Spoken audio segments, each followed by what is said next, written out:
สบายดีเนาะกรณีนี้แม่นกรณีที่ว่าเรากดสแกนบัตรแบบนี้มันขึ้นคำว่า error accessing เนาะ camera ก็คือตัวเบราว์เซอร์หรือว่าตัว Google Chrome เนาะแอป Google Chrome ตัวนี้นะมันบ่อนุญาตให้เราเข้าถึงกล้องฉะนั้นเราต้องไปอนุญาตก่อนวิธีการก็คือไปกดที่3จำไข่ปลาทางขวามือถึงสุดแล้วไปกดที่คำว่าการตั้งค่าเว็บไซต์การตั้งค่าเนาะหรือว่าถ้าเป็นภาษาอังกฤษก็ setting เนาะเข้าไปตั้งค่าแล้วเลื่อนขึ้นไปปึ๊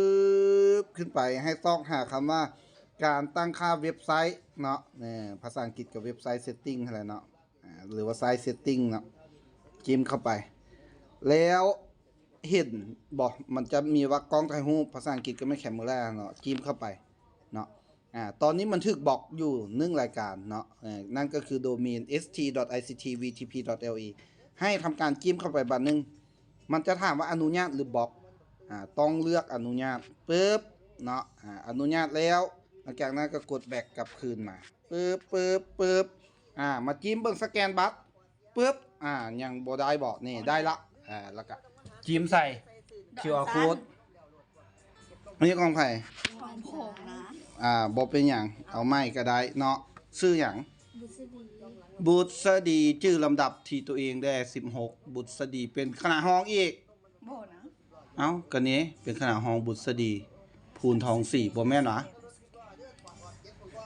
นี่บุษดีก็จิ้มเข้าไปสแกนไม้ปึ๊บส่องเข้าไปปั๊บเรียบร้อยนี่บันทึกไว้วิธีการตั้งแอปพร้อมให้จิ้มไป3จำไข่ปลาแล้วไปที่เปิดแอปธรรมดามันยังบ่ได้ติดตั้งมันจะบอกว่าติดตั้งแต่เราติดตั้งแล้วมันก็จะบอกว่าเปิดแอปขึ้นมาเราก็จะเปิดแอปเข้ามา